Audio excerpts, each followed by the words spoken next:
जय हिंद दोस्तों, जय जवान जय किसान। मैं हूं राहुल जवान बलराम किसान के साथ और हम हैं आज जिला बहराइच में महसी तहसील में।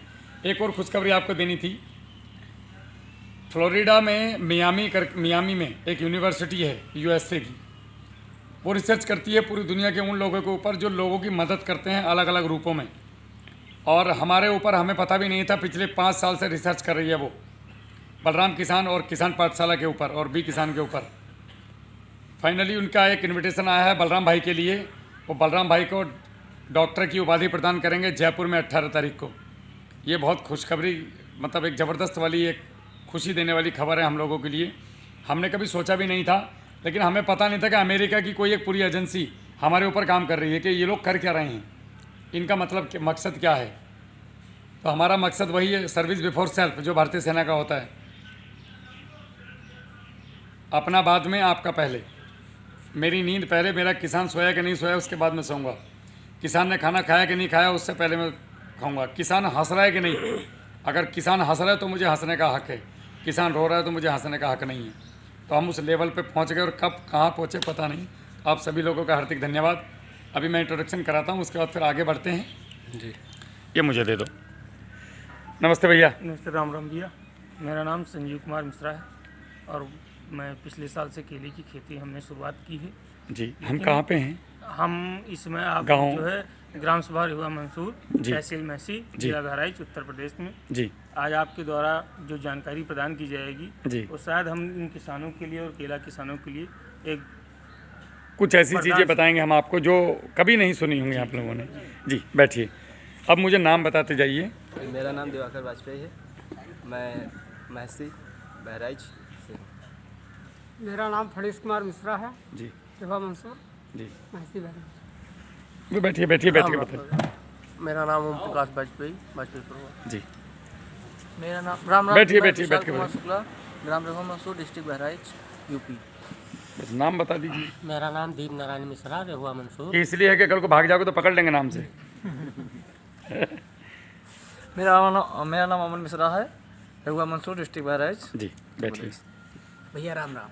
मेरा नाम अतुल कुमार मिश्रा है, रेहुआ मंसूर का एक किसान छोटा सा। जी, मेरा नाम तीरथ मिश्रा, मैं एक छोटा सा किसान हूँ गन्ने का। बाबा किसान कभी छोटा नहीं होता है।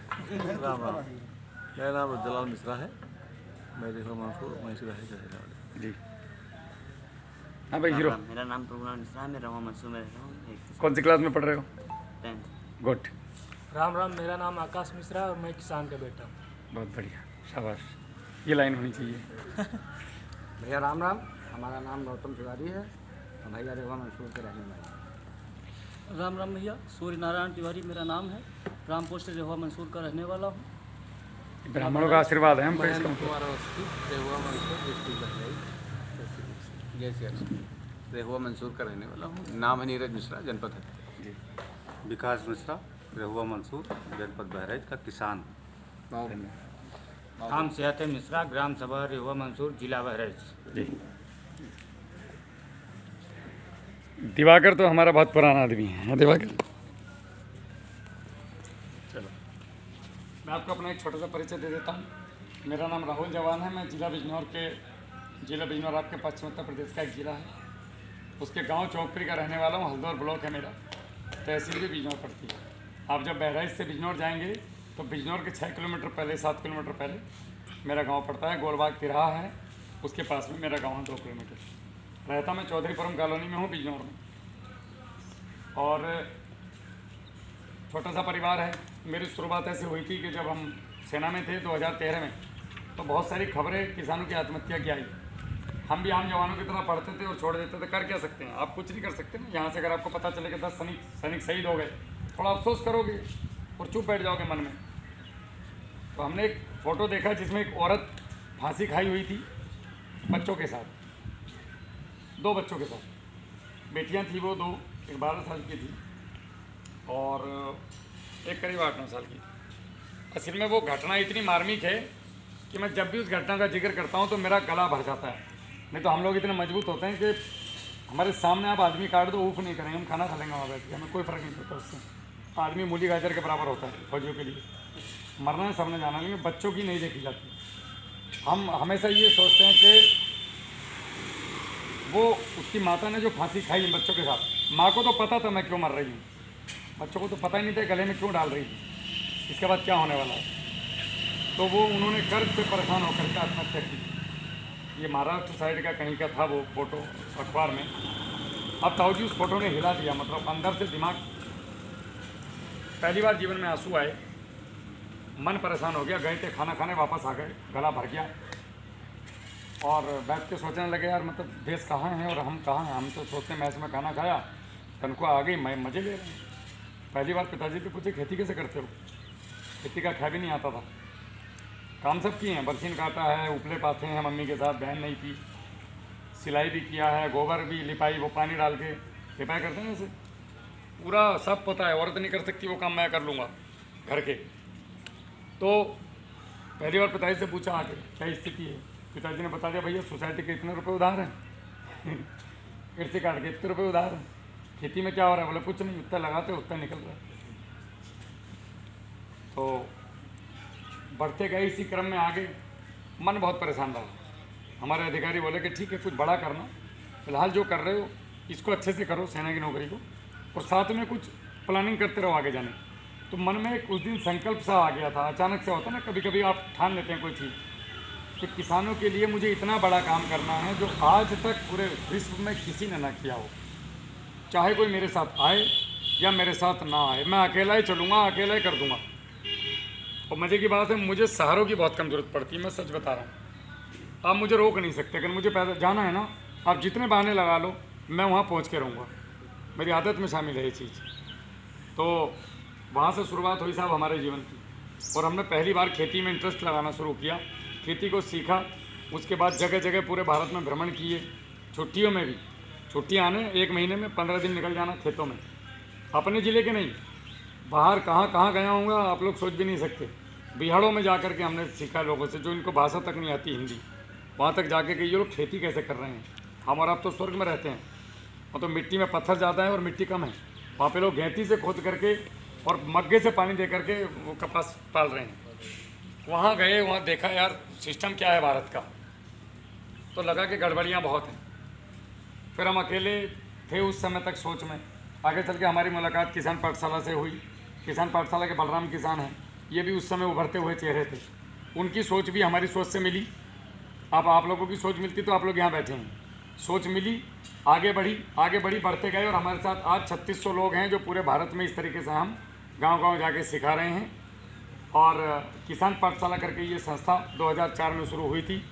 उस समय में इसमें मात्र 30 से 35 लोग थे, और आज इसमें तकरीबन 16.5 लाख से ज़्यादा किसान हमारे साथ डायरेक्ट और इनडायरेक्ट रूप से जुड़ा है। ज़्यादातर किसान हमारा मल्टीमीडिया वाला है, मोबाइल वाला, और आधे से ज़्यादा किसान हमारा ब्लैक एंड वाइट फ़ोन या बिना फ़ोन वाला है। वो किसी न किसी के माध्यम से हम तक जुड़ता है। इसी कड़ी में हम लोग आगे गए और हमने 5 फसलों को मोस्टली पकड़ा: केला, गन्ना, बांस, पपीता और कपास। और अब हम सारी फसलों को कवर करके चल रहे हैं। आपके पास कोई भी फसल लगी हुई दुनिया की, आपको कहीं गाइडलाइन लेने की ज़रूरत नहीं है, किसी के पास जाने की ज़रूरत नहीं है। आप हमारे पास आइए, हम आपको पूरा फ्री गाइडलाइन देंगे, कोई पैसा नहीं है। आप हमें 10 बार फ़ोन करेंगे, 10 बार फ्री है। आप लोगों के बीच में से लोग ये काम कर रहे हैं, मिश्रा जी करते हैं, ये दिवाकर वाजपेयी, ये सब लोग, और भी बहराइच के बहुत सारे लोग हैं, ये लोग करते हैं। तो 17.5 साल हमने नौकरी की। उसके बाद हम बोले कि साहब अभी हमारी सेवाएं समाप्त हो करने की इच्छा है, इनके जैसे बच्चों को मौका मिलेगा और हमें अब जो है जाना है, कुछ बड़ा करना है। तब तक हम काफ़ी कुछ मिसाइल तैयार कर ली थी हमने, और हम उधर से पेंशन आए और इधर हम लॉन्च हो गए कैमरे के सामने। और तब से हमने आप लोगों को सिखाना शुरू किया धीरे धीरे। और पिछले 2 से 3 साल में उत्तर प्रदेश के अंदर केले में जो मेरे साथ जुड़े हैं, अगर वो किसान प्रति सप्ताह मुझे वीडियो भेजता है बिना पैसे के, वीडियो भेजने में तो कोई पैसा लगता नहीं आजकल, वैसे भी तो सपना रानी की इतनी सारी वीडियो देखते हुए हमारी भी देख लो तो क्या फ़र्क पड़ जाएगा। अगर आपको पैसा कमाना है और आपने हमें हर 10 दिन पे एक वीडियो भेजी, और वीडियो भेजने के बाद अगर आप लगातार टच में रहे तो निश्चित रूप से आप कभी फेल नहीं हो सकते। केले में एक भी किसान ऐसा नहीं है हमारे पास जो फेल हुआ हो। तो आप लोग जितना बताएंगे उन चीज़ों को सुनिएगा। जय हिंद भाई, जय हिंद। आ जाओ आप लोग सुनिए आराम से। ये हमारे साथी हैं, सेना में हैं, 40 किलोमीटर दूर से आए हैं और ये छुट्टी आए थे कल और अभी यहाँ उनका परिचय लेके आओ, एक बार फिर शुरू करते हैं। हाँ, कोई नहीं। अपना नाम बताइए। नाम बताइए। मैं आऊँगा। अच्छा, आ जाओ। तो हमने सबसे पहले केला पकड़ा। केला क्यों? मेन ज़रूरत क्या है हमारी किसान की आज की तारीख में कि 1 लाख रुपया प्रति एकड़ यदि हम नहीं कमा रहे तो हम कहीं ना कहीं गड़बड़ है, कुछ ना कुछ लोचा है। अब वो 1 लाख रुपया आप किसी भी फसल से कमाओ। अगर आप आज की तारीख में गन्ने से 1 लाख रुपये एकड़ की शुद्ध बचत घर लेके आ रहे हो तो फिर आप गन्ने पे आगे बढ़ो। अगर आप गेहूं से 1 लाख रुपये एकड़ की इनकम लेके आ रहे हो तो हम आपको गेहूं में आगे बढ़ाएंगे। और अगर हम नहीं आ पा रहे मेहनत करने के बाद तो फिर आप केले पे आइए, बांस पे आइए। ये 2 फसलें ऐसी हैं जो आपको 1 लाख रुपये एकड़ दे के जाती हैं। 1 लाख रुपये आएगा कैसे, वो हम लोग सिखाते हैं। आप किसी का भी पौधा लगाया हो आपने, चाहे हमारा पौधा लगाया हो, उससे कोई मतलब नहीं बनता है कि किसका पौधा है। आपने जब पौधा लेना है, सबसे पहली बात करेंगे हम नस्ल पे। गांव में कहावत है ना कि ब्याह शादी करने जाते हो तो नस्ल देखते हैं, पहले नस्ल पे काम करना है। आप जिससे भी पौधा लें उससे कहिए भैया हमें कम साइकिल का पौधा चाहिए। अब ये साइकिल क्या होती है, जब कोई भी दुनिया की लैब बोतल में पौधा बोतल में बनता है, लैब में बोतल में पौधा बनाती है तो 28 दिन में 1 से 3 बनते हैं, 3 से 4-5 भी होते हैं। फिर इसमें से छटनी होती है, अच्छे पौधे रखे जाते हैं, बुरे वाले फेंक दिए जाते हैं डस्टबिन में। फिर इनको काट करके अलग अलग बोतलों में रखा जाता है अगले मीडिया के साथ। फिर यही प्रक्रिया हर 28 दिन में होती है। एक पौधे को बनने में 10 महीने लगते हैं, रातों रात पौधा तैयार नहीं होता है। तो ये प्रक्रिया में भारत सरकार की गाइडलाइन ये है कि आप 8 बार से ज़्यादा का पौधा नहीं बनाएंगे। 8 बार में पौधे बनते हैं 1155 से लेकर के 1250 तक एक पौधे से। जितने ज़्यादा बार पौधा मल्टीपल होगा, जितने ज़्यादा बार पौधा एक पौधे से जितने ज़्यादा पौधे बनेंगे, एक तो उसकी फल देने की क्षमता कम हो जाएगी, फलियों की लंबाई की क्षमता कम हो जाएगी, उसका इम्यून पावर, रोग प्रतिरोधक क्षमता कम हो जाएगी। एक बीमारी से हटोगे नहीं, दूसरी आ जाएगी, दूसरे से हटोगे नहीं, तीसरी। वो ग्रोथ ही नहीं कर, वेजिटेटिव ग्रोथ कर ही नहीं पाएगा, वो बीमारियों में इल्झा रहेगा। लास्ट में वही इतना मोटा पेड़ या तो लंबा हो जाएगा या छोटा हो जाएगा, मतलब आनंद नहीं आएगा। व्यापारी आपको आके कहेगा कि आपके फल का लंबाई उतनी मज़ेदार नहीं है, शाइनिंग उतनी नहीं है, मैं इसको 5 या 6 रुपये दूंगा या 8 रुपये दूंगा। क्वालिटी मेंटेन नहीं हो पाएगी उसमें। तो जो भी आपके पास आए उनसे कहिए कि भैया हमें जो है अपना DBT सर्टिफिकेट दिखाओ। DBT सर्टिफिकेट क्या होता है? Department of biotechnology. अगर आप पुलिस में हैं तो आपका आई कार्ड दिखाइए, आप पुलिस में हैं। अगर आप आर्मी में हैं दिखाइए आपका आई कार्ड, अगर आप आर्मी में हैं। कुछ तो होगा, कुछ सबूत होता है आदमी के पास। तो DBT का मतलब है ये जो डिपार्टमेंट ऑफ बायोटेक्नोलॉजी डिपार्टमेंट है भारत सरकार का, ये हर लैब में जा कर के चेक करता है कि आप जो बोल रहे हो क्या वो दे रहे हो या नहीं। उसके बाद अगर नहीं तो ये आपको सर्टिफिकेट नहीं देगा। और ये ISO सर्टिफाइड होता है, आपको ऑनलाइन चेक कर सकते हैं। अगर मैंने दे भी दिया तो आपको इसको फिर गूगल में जाके चेक करना है कि सही है या गड़बड़ है। समझ रहे हो मेरी बात? अब पौधे का साइकिल कितना लेना चाहिए हमें? हम लोग अगर 1 साल पौधा लगाएं या 2 साल रखें और तीसरे साल जुताई कर दें, ये गड़बड़ खेती है। खेती मतलब निवेश, बिजनेस, और बिजनेस में हर साल पैसा नहीं लगता है। एक बार बिजनेस स्टेबल होता है, उसके बाद बिजनेस से उसके पैसे से ही बिजनेस बढ़ता है। खेती भी बिजनेस है। आपने एक बार पौधा लगाना है और कम से कम 5 साल से 10 साल तक पौधा लेने जाना नहीं लैब के पास। ये जादू नहीं है, ये हो रहा है। तौफीक अहमद हैं आपके बहराइच के ननपारा के, जिनके यहाँ जा रहे हैं, वो तीसरे साल की फसल ले रहे हैं इस साल, झमाझम वाली, शायद चौथे साल की, और हर फसल पिछले वाले से टॉप आ रही है। और वो कह रहे हैं यार आप लोगों ने हमें तो जिंदा कर दिया। वो भयंकर तरीके से फॉलो कर रहे हैं हम लोगों को। आप लोगों का खर्चा कम और उत्पादन ज़्यादा, जो हम तर्ज लेके चलें किसान की। तो आपने जब कम साइकिल का पौधा लिया तो वो पौधा खेत में ज़्यादा समय चलेगा, उसकी इम्यून पावर मजबूत है। अब आप खुद सोचो, 8 साइकिल में पौधा बन रहा है 1155, 6 साइकिल में पौधा बन रहा है 240, 180 से 240, और 4 साइकिल में पौधा बन रहा है 80 से 120, और 1 साइकिल में एक का एक। तो ये जो पौधे हैं, एक पौधे से 80 पौधा बन रहा है, तो ये हो गए बुलेट 550। एक फॉर एग्जांपल, और बाकी लगभग प्लेटिना और स्प्लेंडर तो दोनों की कंपैरिजन नहीं हो सकता, जबकि इंडिकेटर उसमें भी है, इंडिकेटर उसमें भी है, हॉर्न उसमें भी है, हॉर्न उसमें भी है, सब चीज़ें हैं, कुछ अंतर नहीं है। अंतर किसका है? मजबूती का। तो कम साइकिल का आप पौधा लेंगे तो आपको ये मेहनत कम करनी पड़ेगी और पौधा प्रकृति को सपोर्ट करके अपने आप भागेगा। जहाँ पे ये पौधा मेहनत करने के बाद इतना जाएगा तो कम साइकिल वाला इतना जाएगा, उत्पादन भी बढ़ेगा और आपका दिमाग भी वहाँ से हट के आप कुछ अच्छा सोच सकते हैं उसके बारे में। तो हमेशा कम साइकिल का पौधा लेना है। फिलहाल रेवा फ्लोराकल्चर प्राइवेट लिमिटेड जो है, जो हमारी अपनी लैब है खुद की, जिसका पौधा आपके बहराइच में तकरीबन 3 से 4 लाख पौधा इस साल लगा है, उन लोगों का परिणाम आप लोग आंखों से देख के आओ। अब मैं यहाँ पौधा बेचने नहीं आया हूँ, मैं जस्ट आप लोगों को जागरूक कर रहा हूँ कि आपको पौधा कैसा लेना चाहिए। आप किसी का भी पौधा लो, मुझे किसी से कोई दिक्कत नहीं है। आप लोगों ने ये पूछना है कि भैया मेरे को 4 साइकिल का पौधा चाहिए, मुझे 5 साल खेती करनी है, वो कहेगा हाँ हाँ बिल्कुल देंगे, ठीक है DBT सर्टिफिकेट लाओ हमें, और उसको बैठ करके गूगल से मिलाओ, अगर मैच करता है तो उससे पौधा ले लो, चाहे मुझसे पौधा ले लो, चाहे मतलब फिर आप किसी से भी ले लो। एक सूत्र है ये, कम साइकिल का पौधा दे दो हमें। अब यहाँ तक आपकी समझ में आई साइकिल क्या होती है, पौधा कैसा लेना चाहिए। अब आपको खेत की तैयारी में, नमस्ते भैया, किसान को कैसे पता चलेगा कि ये कितने साइकिल अब इतनी देर से मैं क्या बता रहा हूँ। नहीं, मान लीजिए कि सर्टिफिकेट आपने दे दिया, हाँ उसको गूगल में, आपने पौधा हमको दे दिया, नहीं पौधा क्यों लिया, पहले गूगल में चेक करो बैठ के, DBT है कि नहीं है, ये गूगल में है कि नहीं है लैब। देखिए सर्टिफिकेट नकली नहीं बनता है, नकली बनाएगा तो जेल में जाएगा, क्योंकि वो सर्टिफिकेट उद्यान विभाग तक जाता है, वो देगा ही नहीं सर्टिफिकेट आपको, वो लिख के ले लो मेरे से रिटन में, देगा ही नहीं। जैसे हम लोग बोलते हैं, हम लोग बिल में देते हैं लिख के, रेवा G9 ये 6 साइकिल का है, रेवा G9 प्लस करने से आ गया तो DBT हमसे पूछती है कि ये प्लस क्या है, 4 साइकिल हैं, दिखाओ 4 साइकिल बना रहे हो कि नहीं, हाँ बना रहे हैं, तब जाके वो हमें DBT सर्टिफिकेट देती है। BK बनाना जो 1 साइकिल का है, BK बनाने पे लेकिन आपको सब्सिडी नहीं मिलेगी, क्योंकि वो पौधा DBT नॉर्म्स से बाहर है, समझ रहे हैं आप। BK बनाने पे सब्सिडी नहीं है, हम लोग झूठ का व्यापार नहीं करते कभी भी।